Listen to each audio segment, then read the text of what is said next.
The golden sister ditched her kids for a sugar daddy, then threatened my job, but I recorded her and reported it all to CPS. Seriously, where to start? I sometimes think my life is a twisted soap opera, not luxurious palaces and villains. Every trailer park character has a secret, a grudge, and many awful mistakes. Allow me to explain. My name is Eleanor, but everyone calls me Ellie. I don't always think positively, but my sister Bianca is different. She left her kids with me for 8 weeks, so I acted. Golden children are never as pure as their parents think. Bianca always won as a child and got away with being mean to me because she was the golden miracle child. My sister was attractive because she had lovely eyes and thick curls. Dolores, my mother, compared our looks forever. I have straight hair and dark eyes. After we were teens, my mom loved comparing us. She kept telling me to dress like Bianca and teach me makeup. If I asked her for help looking beautiful, she would bully and tease me. So we grew up resentful of each other.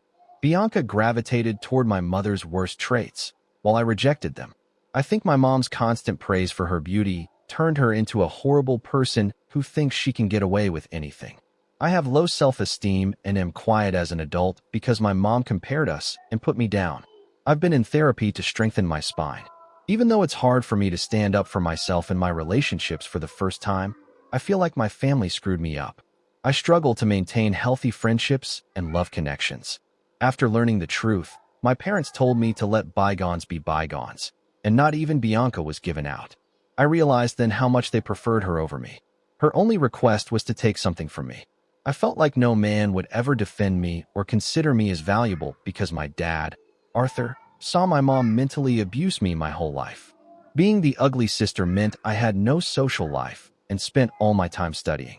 I graduated high school with a 4.0 and got a full ride at my top university, which was great because my mom told me the night before I started high school that she was paying for Bianca's college since she was the oldest, but I would have to pay for community college. I cried and asked her why she didn't love me as much as she loved Bianca, and she said she did, but I spent all day excited to tell my parents about my scholarship. I suppose I was glad to have something Bianca didn't. My parents didn't mind her partying and getting bad grades in high school, and she only went to college because they could afford it. Her grades were so bad, she wasn't going to a good one. After I told my parents about my scholarship, Arthur said nice job, and my mom didn't look up from her phone or respond. She ignored me for a week. I tried to ask her why she was furious at me for getting a college scholarship, but she ignored me and went into another room. Her hatred for me winning a scholarship when most parents would be thrilled was extreme. Why am I messed up and resenting her? Whatever.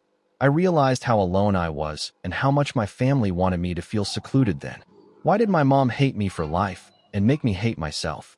One of my darkest days was when I earned my scholarship and wept myself to sleep, accepting that I would never have a family who loved me like Bianca. I hated her for it. That night, I journaled my life goals until sunrise. It relieved the sting, but I still carry that mess.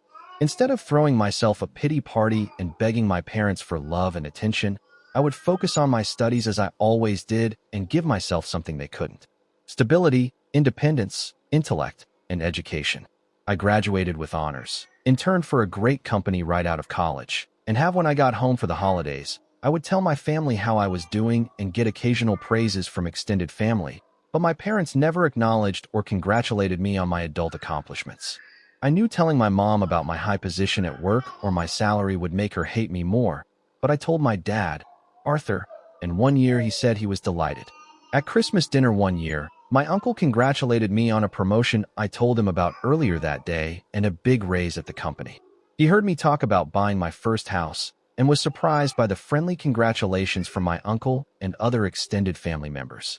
My mom interrupted me when another cousin asked me where I was house hunting and said, "This is boring. Can we change the subject?" Then she murmured, "It's probably not even true anyway." Very supportive mother. My family enjoyed my social media post after buying my house later that year, except for my mom, Dolores, who was probably angry because my sister had a very different life than me. My parents paid for her college education after high school, but she failed out and got pregnant by her first boyfriend. My parents may have asked her to terminate the pregnancy, but she kept it and tried to work with her 4-month-old baby dad. When I saw her post about having a second child, I had to hold back tears since I knew the baby would be born into a poisonous environment since my sister and her baby dad were so bad. I encountered him around the holidays, but he never remembered my name or spoke to me. Despite not bringing anything, he brought trays of food home every year. Bianca and I didn't talk after we left our parents' house, so our relationship didn't improve. I had Bianca on social media, and when we saw one another during the holidays, she made unpleasant comments about my weight and clothes. I suppose she was projecting since I wear a lot of designer outfits and cycle through designer purses. She kept asking me what phony purse I brought this time. I rolled my eyes so hard I thought they would come out when she looked me up and down and said, "I see you're dressed up again, like the stuck-up bitch you are." The rudeness was outrageous. Despite her small children, she would humiliate me in front of them with curses and everything. I don't feel bad saying my sister is trash or for what I did after she left her kids on my doorstep. After a long work week, I was relaxing in my house one weekend morning when my doorbell rang. My sisters, Daniel, 10, and Samuel, 7, were waiting on my front porch with overnight bags. They told me their mom was on vacation for 8 weeks and that I was watching them.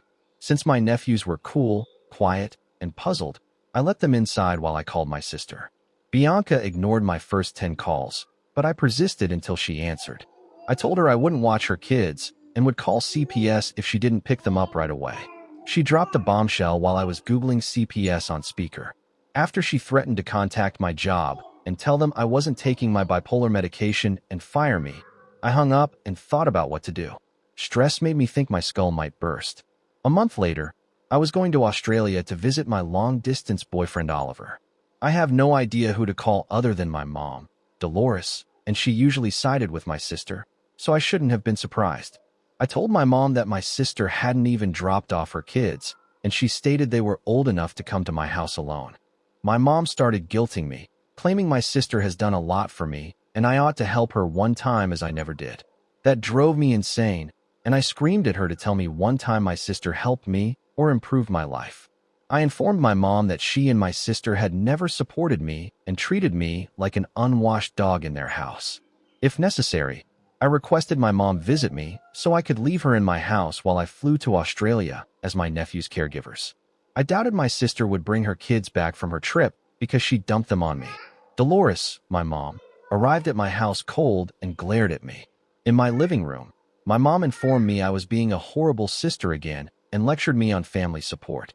I ignored my mom's gibberish and questioned what kind of trip my sister was on that was so essential that she would neglect her kids and leave them with someone who hated her. I told my mom everything seemed unusual and suspicious, and my sister abandoning 2 tiny kids for 8 weeks felt improper. I wanted the truth if I was participating without consent. Mom's face changed, and she said my sister wasn't on vacation. Her sugar dad flew her away. I laughed thinking she was joking, but she was serious. Because I was emotionally exhausted, I freaked out on my mom and asked how she could be okay.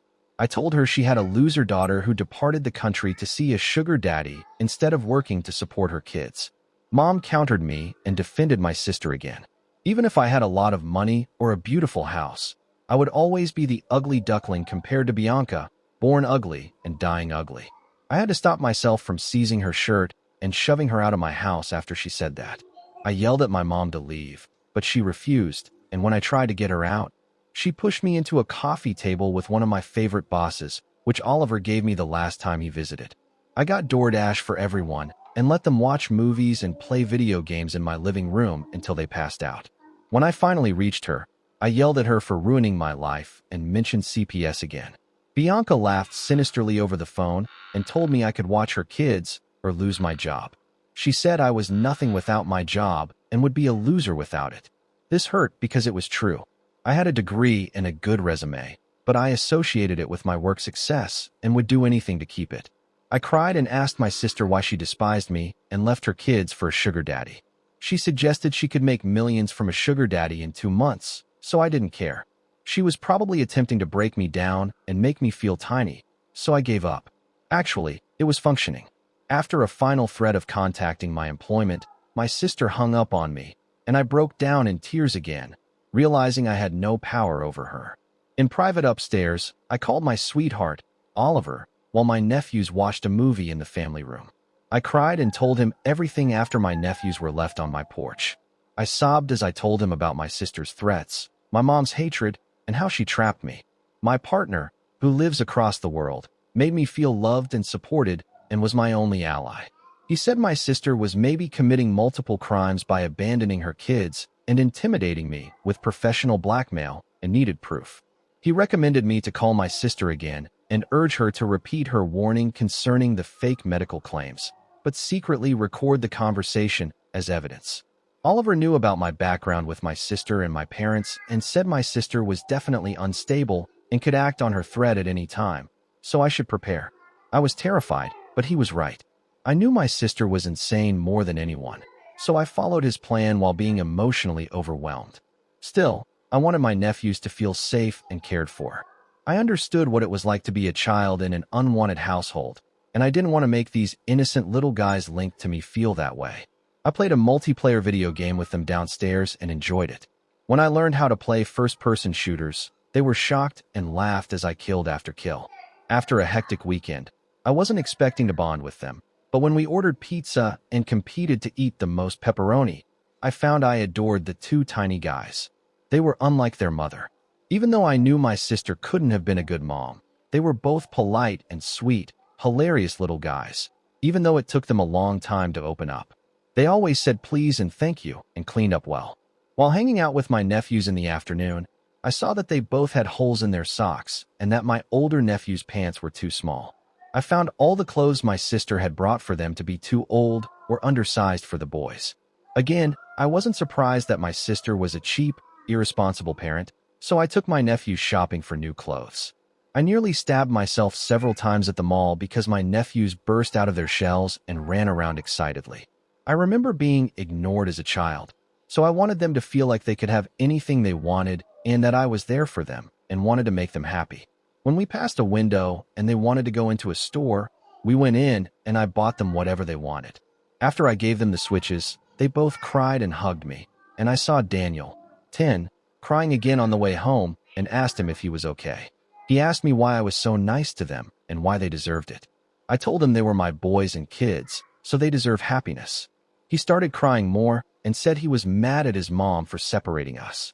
This hurt my heart, and I told him I was sorry we each after a large dinner at home. They played Switches together all night. I left them alone in the living room to phone my sister again in my room to execute my boyfriend's plan. The phone call was easy to push toward the medical accusation, but I attempted to keep cool while wanting to call my sister every name in the book. When I mentioned CPS again, my sister freaked out and threatened me, claiming I would get fired for being a crazy secret and that nobody would know if she was lying about taking my medication. She kept telling me that nobody would believe a crazy sick like me and that I didn't deserve my work. I suspect my sister was high during this call since she sounded strung up and kept repeating odd stuff. After getting what I needed from the conversation, I hung up on my sister since she kept claiming I didn't deserve anything in life. Whatever. I ignored her statements to record the entire call. My sister was videotaped indicating she would submit bogus medical claims to my employer. I recognized how smart my partner was to advise collecting this video, and I emotionally prepared for the impact if my sister followed through on her threat. After the recording, I tried to relax and put my nephews to bed. I called CPS as soon as the line opened the next morning and explained everything. I told them my sister abandoned her children and we were estranged. I even claimed she had abandoned them under false pretenses and then used manipulation and compulsion to get me to care for them. CPS shocked me by being helpful, so I shared the recording. I don't know why I answered my mom's phone the next day, but I got into another massive phone battle with her because I was still bewildered and emotionally weak. My mom hung up when I told her I called CPS so my sister would pay for her treatment of me. After I had a terrible night, my receptionist told me that my boss had arranged an urgent meeting with me before lunch the next morning. I was apprehensive, but I knew it was coming. It was obvious that in the meeting, my two superiors and a new boss looked at me suspiciously and told me that a trustworthy family member had told them I may be unmedicated for a severe mental disorder. They told me they had been provided extensive details about my past mental breaks and were worried about me having a psychotic break at work. I was prepared for this meeting. My briefcase contained my doctor's letter and medication schedule documentation for my managers. I had over 5 years of proof that I never missed a prescription pickup date and had regular moods and medicines. Primary care physician, therapist, and psychiatrist confirmed. I briefly but comprehensively informed my supervisors of my family's problems and my sister's mental health issues and assured them the claims were unfounded and that my medical records would verify my stability. My bosses took a moment to read through all the material, but once they realized that I had medical evidence from different MDs, they looked satisfied and apologized for calling me into this meeting, stating that they had to perform their due diligence before closing this case. My one supervisor even congratulated me on a successful quarter and brags about my accomplishments to the other supervisors, making me look wonderful. I giggled at how well the conference went despite its objective and thought about my sister's silly plan failing. I smiled dumbly every time I thought about calling my sister after work to tell her her plan had failed, so I couldn't focus on my work. When I got back to my car that day, I called my sister and almost cried laughing as I told her the meeting had only taken 15 minutes since she sounded mad and idiotic on the phone and my bosses had never believed her. My sister was outraged and accused me of lying to save face after thinking I had been fired. This made me laugh harder, and I told her she had failed at firing me like everything else. Her children were upset because she could only lie and fail at 40. My sister lost it again and called me the B word and C word, stating I had betrayed her and that she was catching the first plane back to make me regret all I did to her. I laughed after the conversation, but when I got home and saw my nephews, who were happier since having DoorDash, I knew this could become worse. I only knew my sister was insane and coming home to avenge me. I realized I was worried about the future. I worried about my sister because she had little to lose and was unstable. I thought about my nephews. I considered contacting CPS wrong. I wish my sister had lost her passport abroad and never returned. I had become closer to my nephews in the past few days, so I knew their departure would ache. I loathed leaving. I didn't want them back with my sister. Because she was doing what my mom did to me, I hated her more than anyone else. Since my thoughts was racing, I checked on my sleeping nephews and grieved discreetly in the hallway after closing the guest room door. This was unfair to innocent boys. Next day was a sham. The door knock sounded like a sandbag being slapped on my front door. I opened it and saw Bianca next to a 6 feet 5 inches, 300-pound man. I could fit my head in one of his huge palms. I can just see my mom, Dolores, behind him, and before I could say anything to warn them to leave, the man put his hand on my shoulder and shoved me down. Bianca, my mom, and the stranger entered my house, and I fell to my floor with a shoulder injury from the man's throw. My sister brought the stranger to my house, and I yelled at him not to touch me, but he only spoke Russian. Before my sister beat CPS to my house, I didn't understand. They'll arrive about 11 a.m. Nonetheless, my sister shattered my door at 8 a.m. My nephews left the guest room sleepy after the commotion woke them. I tried to protect them, but my sister barked at the stranger to put my nephews in the car. Absolute chaos. After realizing what was happening, my nephews asked my sister to leave them with me. When I tried to take him from the giant stranger again, my oldest nephew Daniel grabbed my head and threw it into the wall. I saw stars and watched him carry my 2 nephews out of my house while lying on the floor. Nothing I could do. My mom cried too, but went with them. Before they left my house, my sister came over as I cradled my head in my hands and spit at me directly in the face when I looked up. It was one of my darkest days and the worst thing anyone has ever done to me. They left in a huge black Suburban I had never seen my sister in. I didn't know the man, and I couldn't believe my sister had traumatized everyone. She didn't let them take anything.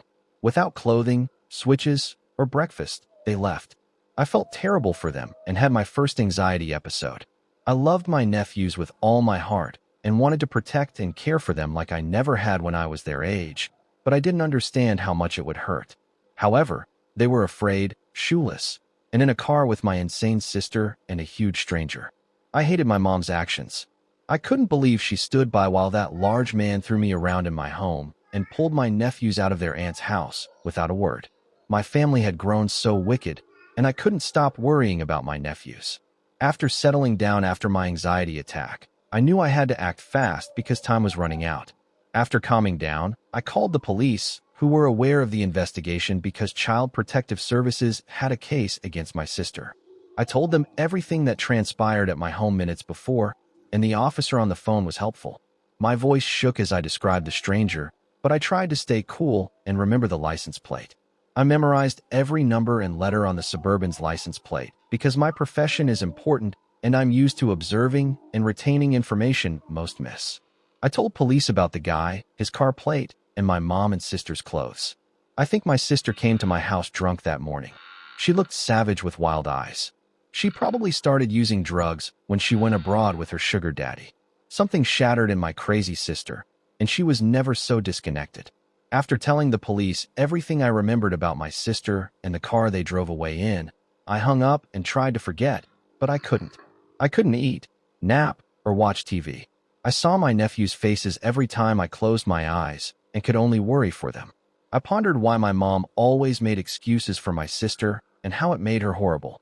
I even thought about my sister's trip, what she did, if she had a sugar daddy, and how much he paid her. I wondered if her trip earnings were worthwhile. I considered a scenario with just me and my nephews. Now I had heart space for them. As I considered it, I wanted that result, my sister out, and just me and my nephews.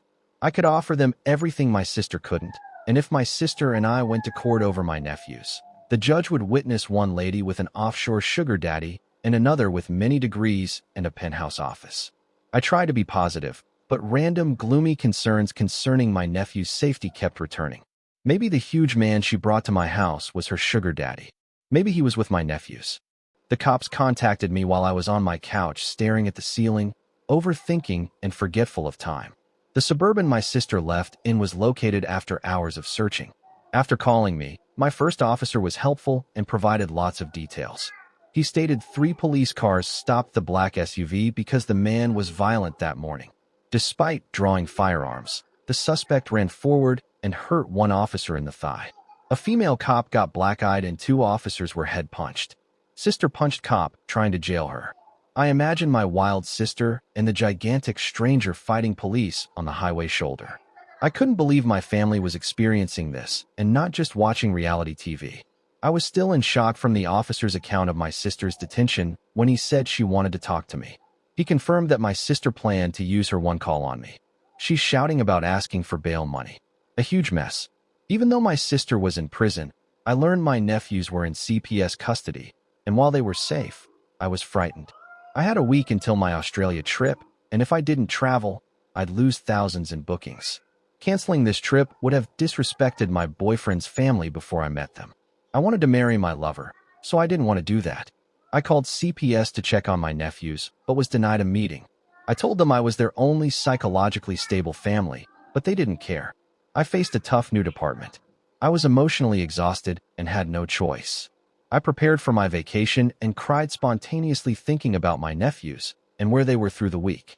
My girlfriend and I had been waiting for this trip for so long, and suddenly I was distracted and anxious. The week before my departure, my worry and tension dominated our conversations. My partner was courteous and supportive as always, but I was so angry at my sister for how she had treated her nephews and me, and I couldn't believe how much my life had altered because of her one choice to visit her foolish sugar daddy. I was glad my employment was understood, but thinking about how my sister tried to fire me so soon made me feel deceived and afraid of my family. Even my dad, Arthur, was away and oblivious of all this strife, but he knew. He was spineless like my useless mother. My mother didn't care for her grandchildren since she let my sister's bad decisions put them with strangers.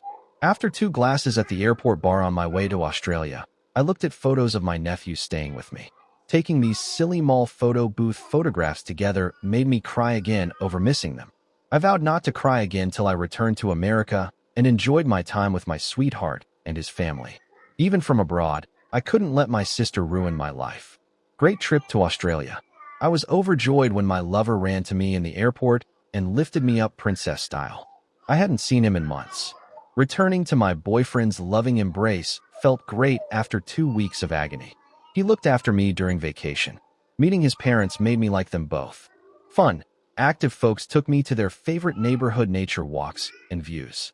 We hiked to his favorite secret waterfall, skinny dipped, swam, laughed, and kissed for hours. I was apprehensive before leaving, but it was one of my most romantic days, and I couldn't believe how wonderfully the vacation went. After returning to the U.S., I went to the local police station to file charges against my sister Bianca and my mother Dolores for breaking into my home. They had the man lift me up and throw me to the side to barge in, and I wouldn't let that happen. When I went to submit the charge, I learned that CPS was investigating my sister, and I was furious that they hadn't found anything yet. I left the police station happy that my family was charged, but unhappy because the CPS investigation was ongoing. I worried about my nephew's safety and knew that being with strangers, even if better than my sister, couldn't be good for them. I also couldn't stop thinking about how my sister had hauled them out of my house that morning without letting them take anything. Samuel, my youngest nephew, carried this plushy dog everywhere. A month after my sister's incarceration, CPS reached a resolution by taking both my nephews from her custody and placing them in protective custody. I was annoyed when the CPS agent explained this. I asked how that was different from what had been going on, and they said my sister would have to go to court again if she wanted custody of her kids. I questioned the CBS. I immediately filed a separate court petition to acquire custody of my nephews. I knew my custody case would be one of the toughest, so I engaged the best lawyer I could afford, regardless of time or cost. I dragged my sister to court because she broke into my home, but I would have fist-fought her in a Wendy's parking lot at that point. If I wanted custody of my nephews, I had to obey the law. That was my main goal, to get my sister out and my nephews home. The judge mentioned that I had filed a custody lawsuit against my sister for full custody of my nephews on the first day of our trial. My sister's public defender hadn't told her earlier, so she learned in court. My sister has never handled bad news well, and when the judge revealed my custody allegations against her, she snapped. Despite being in a courtroom, my sister cautiously angled toward me, screamed my name, and then pounced like a hyena. She scratched my face and tried to pull out my hair. The bailiff quickly pulled her away from me, but she bit my forearm hard before he did. The bite looked bad and got infected, and it was one of the worst aches I had ever felt. I knew my sister had sealed her destiny after everything settled down in front of the judge. My sister was imprisoned for all her offenses after 2 years. Her appeal chances were poor, because she was serving life without parole for many offenses. Dolores, my mother, evaded prison by testifying against my sister and threw her under the bus. I never dropped the breaking and entering accusations. The best part was seeing my mom blame my sister for everything while screaming crocodile tears. Even after a lifetime of government aid, I couldn't believe my mom betrayed her perfect golden child. Staring at my mom on the stand that day, I knew I would never see her again. Never wanted to see her again. A lifetime of observing her and my sister's toxicity exhausted me. My sister made my life a never-ending court battle, and I wanted a normal life. My nephew's birth father and his family sued me for full custody, prolonging the process. I didn't care. My sister's imprisonment meant no force on earth could keep me from them. After almost 2 years of court battles, I regained full custody of Daniel and Samuel. The smile and hug they gave me when they got home to find their bedrooms decorated for them will never leave me. In my younger nephew Samuel's bedroom, he rushed to show me his rediscovered Switch. I surprised him with his plush doggy and hugged him tightly when he collapsed. My oldest nephew Daniel joined us, and both boys cried into my hair and told me they missed me. My oldest son grinned at me with tears in his eyes and said, "I knew it, Auntie. You would return for us, I knew." In the company of my 2 favorite boys, I found my family, not my birth family. It was perfect. Thank you for watching. If you haven't subscribed yet, please do so and hit the notification bell to stay updated with more shocking real-life stories happening around you.